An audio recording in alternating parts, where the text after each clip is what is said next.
Et donc, bonjour à vous. Je vais vous parler de compétition reproductive et de suppression reproductive chez les femelles d'avant chaque mois. Alors, la compétition reproductive chez les femelles mammifères elle a été de façon générale moins étudiée que la compétition reproductive chez les mâles.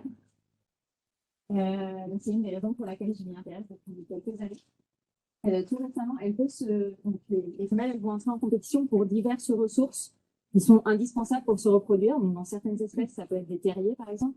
Dans d'autres espèces, ça peut être des soins pour les petits. Elle peut se mesurer quantitativement de façon générale par l'avantage que confère le rang social d'une femelle dans une société hiérarchisée sur ses performances reproductives. On vient de finir une grosse méta-analyse avec deux collaborateurs, Shivani et Dieter Lucas, qu'on vient de mettre en ligne. Là, c'est pas encore reviewé. Pour lesquels on a regroupé toutes les tailles d'effets qui ont été publiés chez les mammifères, l'effet du rang social sur les performances reproductives des femelles. Là, je vous montre un des traits qu'on a étudié dans ce contexte, c'est la production des petits. Donc, ça va inclure à la fois la masse des petits à la naissance et la quantité de petits. Donc, il y a différents traits là, qui sont combinés dans cette analyse. La quantité de petits, par exemple, produits par une femelle dans une année. Et on voit donc de façon très attendue que les tailles les plus importantes sont observées chez les mammifères, les sociétés coopératives, donc comme typiquement les râteaux, les loups ou les suricates, chez lesquels il y a seulement la femelle alpha qui en général se reproduit et qui va supprimer la reproduction de toutes les autres femelles du groupe. Et par contre, là on voit que les tailles sont très importantes et on sait que c'est vraiment la suppression reproductive est un mécanisme majeur qui permet aux femelles de ces espèces-là de maintenir leur suprématie reproductive. Et par contre, on connaît un petit peu moins les mécanismes en particulier les mécanismes qui permettent de la compétition reproductive entre les femelles des primates sociaux qu'on étudie typiquement, donc, qui vivent dans des groupes multimâles, multi-femelles, où toutes les femelles vont se reproduire. Et on voit que chez ces espèces-là, les tailles de pieds sont plutôt autour de 0,3, là où c'est plutôt autour de 0,6 chez les mammifères coopératifs, donc ça va du simple au doux. Donc, dans cette étude, je vais aller m'intéresser au mécanisme de la compétition reproductive chez les babouins chacma.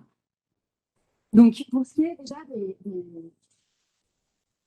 des déterminants évolutifs de cette compétition, de la même façon, la compétition reproductive entre les femelles a été beaucoup mieux étudiée chez les mammifères coopératifs. On sait que chez eux, vraiment, il y a un déterminant pour lequel les femelles entrent en compétition, c'est le soin allo-maternel, le soin aux petits. On va monopoliser les helpers d'un groupe pour qui procurent du soin à ses propres petits et qui ne se dispersent pas avec les petits des autres femelles. Par contre, de la même façon, chez les espèces comme chez les primates sociaux qui ont entre nous étudiants, les chimpanzés, les babouins, les macaques, c'est beaucoup moins clair la ressource pour laquelle les femelles entrent en compétition. Elle varie peut-être d'une espèce à l'autre et il y a différentes possibilités. Ça peut être du soin paternel là où il y a du soin paternel. Ça peut être une compétition pour l'accès au rang social. Ça peut être une compétition pour la nourriture à des moments clés pour le cycle reproducteur. De la même façon, donc, les mécanismes de la compétition reproductive ont été moins étudiés que chez les mammifères coopératifs. Et on sait que il y a deux grands types de mécanismes. Les mécanismes neuro-endocriniens, donc l'effet des phéromones qui seraient suppressifs sur les autres femelles. C'est des mécanismes qui sont très mal connus parce que très difficiles à étudier, particulièrement dans la nature. Et puis les mécanismes comportementaux qu'on comprend et qu'on connaît un peu mieux, qui ont été documentés.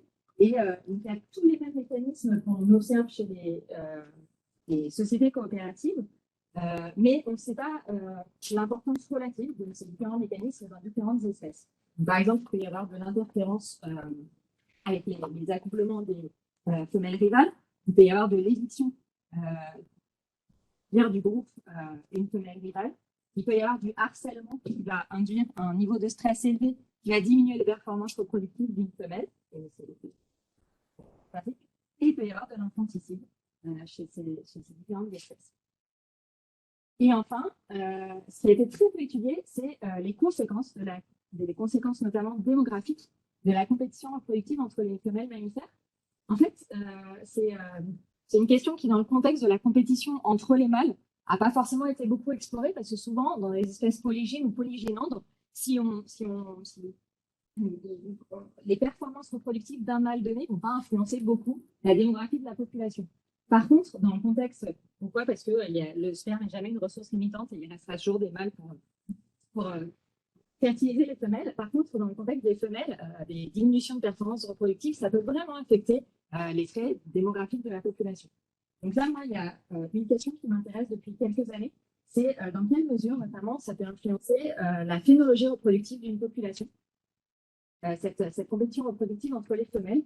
Est-ce que ça peut nous aider à comprendre pourquoi certaines espèces se reproduisent de façon saisonnière et certaines espèces se reproduisent de façon non saisonnière? Il peut y avoir différents types de conséquences en termes de phénologie reproductive. On peut observer une phénologie qui dépend du rang social, par exemple, dans certaines espèces, et c'est ce qu'on a trouvé chez les mandrilles, dans l'espèce que Bertha a déjà cité. Chez les mandrilles, on se rend compte que les femelles dominantes, c'est une espèce qui est saisonnière, hein, comme vous l'avez bien montré, Bertha, les femelles dominantes sont moins saisonnières que les femelles subordonnées. Il y a une autre possibilité, c'est celle qui m'intéresse aujourd'hui, c'est le fait que la compétition reproductive entre les femelles puisse mener à de l'asynchronie reproductive, c'est-à-dire à ce que les femelles étalent leur naissance de façon, pour minimiser cette compétition, si bien que ça pourrait résulter dans une perte de la reproduction saisonnière sur une population. Et c'est vraiment ce qui m'intéressait de tester chez la population de babouins chacun que j'étudie. Là, vous voyez, ils sont très peu saisonniers dans leur phénologie reproductive. Donc, j'ai 3 questions pour aujourd'hui. Je pense que j'en ai le temps. Peut-être que les 2 premières, parce que je viens d'apprendre que j'avais 12 minutes et non pas 15. Donc, voilà, mais je vous raconterai la troisième prochaine si je n'ai pas le temps. Donc, la première question, c'est est-ce que ces femelles, elles entrent en compétition pour du soin paternel? La deuxième question, c'est est-ce que cette compétition mène à de la suppression reproductive?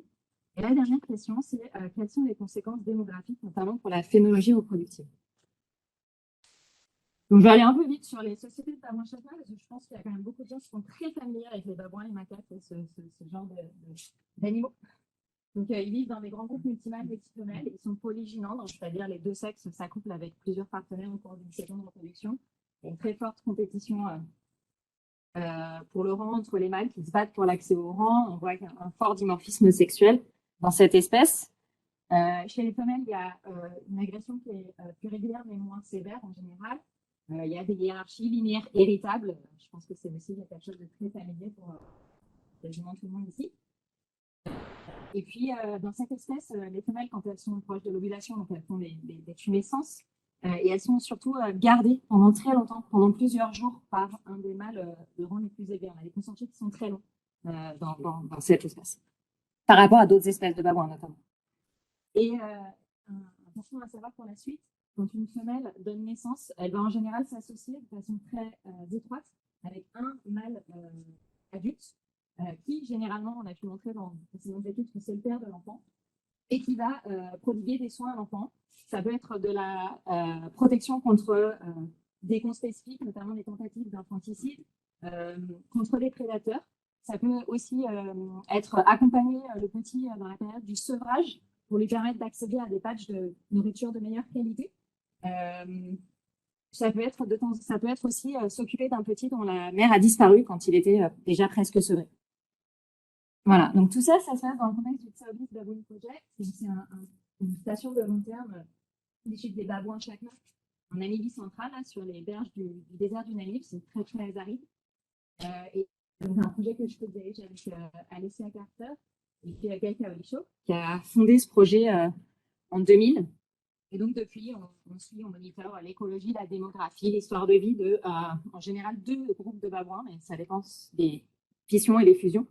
Et il y a à peu près entre 20 et 70 individus dans chaque groupe. Voilà, avec un très grand niveau d'habituation de ces individus.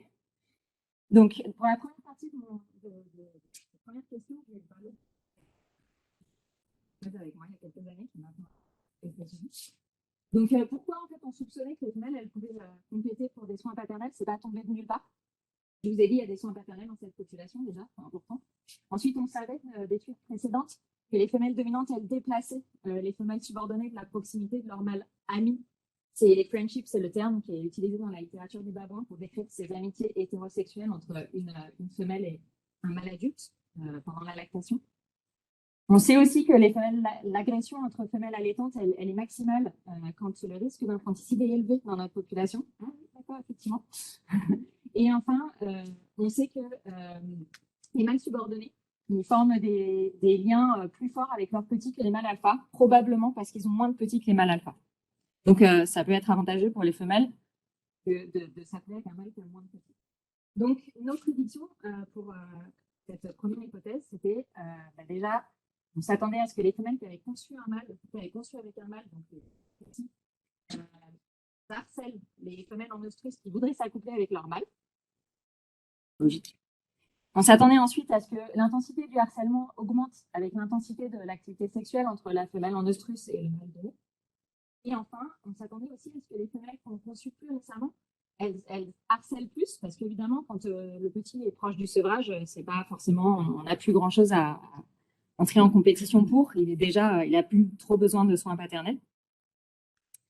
Et donc, pour la première prédiction, on a trouvé qu'effectivement, la probabilité de recevoir de l'agression d'une femelle amie d'un mâle, elle était donc des femelles qui sont associées à un mâle donné, elle était maximale quand pour une femelle en oestrus qui est gardée, qui est en mate gardée par ce mâle-là, donc en consortif sexuel avec ce mâle-là. Par contre, pour une femelle, c'est un peu moins pour une femelle qui n'est pas gardée, et c'est très faible pour une femelle qui est gardée par un autre mâle, dont là, elle s'en fout. Donc, c'est des résultats assez intuitifs. Elles n'aiment pas qu'une femelle s'accouple avec leur mâle ami. Et bon, si France Deval était là, il me dirait c'est de la jalousie, a priori. L'intensité de ce harcèlement, il augmente avec l'intensité de l'activité sexuelle entre cette femelle en oestrus et le mâle ami. Et puis, on voit qu'effectivement, ce harcèlement de la part des femelles qui ont conçu récemment. Ici, c'est le temps depuis lequel elles ont conçu.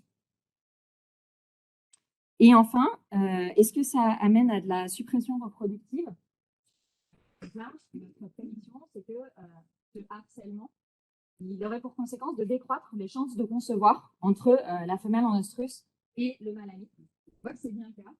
Plus une femelle en oestrus est harcelée par les femelles une sorte de harem du mâle ami, et moins elle a des chances de concevoir avec ce mâle. Ce qui fait que ce harcèlement, ça a pour conséquence de décaler dans le temps la conception d'un demi-frère paternel pour une femelle qui a déjà conçu. Voilà, donc comme je vous le disais, la partie 3, on va la garder. Et donc, en discussion, c'est un résultat assez nouveau de se rendre compte que, que les femelles dans une société polygynandre peuvent être en compétition pour du soin paternel, puisque traditionnellement, dans ces sociétés, il n'y a pas beaucoup de soins paternels.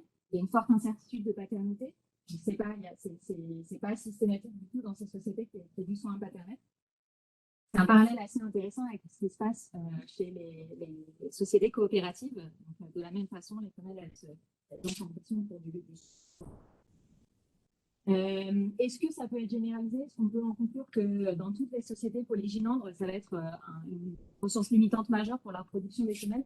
Je pense pas, parce que y a une étude qui a essayé de répliquer vraiment ces mêmes analyses chez les babouins à olive, là, tout récemment, thèse de Sam Patterson aux États-Unis et John Sick. Et elles ont trouvé des résultats très différents, où c'était vraiment la nourriture qui était la ressource limitante pour les femelles et pas l'accès à du soin paternel. Donc ça, je pense que voilà, on a des différences importantes de système d'accouplement et de système social entre différentes espèces de babouins, et on ne s'attend pas forcément au même résultat. C'est une des premières évidences qu'on documente de façon relativement claire la suppression reproductive chez une femelle dans ce genre de société, par opposition aux coopératives breeders, aux sociétés coopératives. En fait, on peut imaginer que la suppression reproductive, c'est une conséquence assez fréquente de la compétition pour les soins allo-maternels. Parce que probablement, quand on compète pour de la nourriture, il n'y a pas beaucoup d'intérêt à supprimer la reproduction des autres, parce qu'un petit de moins dans le groupe, ça ne va pas faire beaucoup plus de nourriture pour soi-même et pour son petit. Par contre, quand on est en compétition pour du soin paternel ou du soin allo-maternel, il y a vraiment intérêt à supprimer la reproduction des autres, Parce que un petit de moins pour autour d'un mâle, ça fait vraiment plus de soins paternels ou plus de soins allomaternels pour ses propres petits. Voilà, mais bon, voilà, merci beaucoup pour votre attention.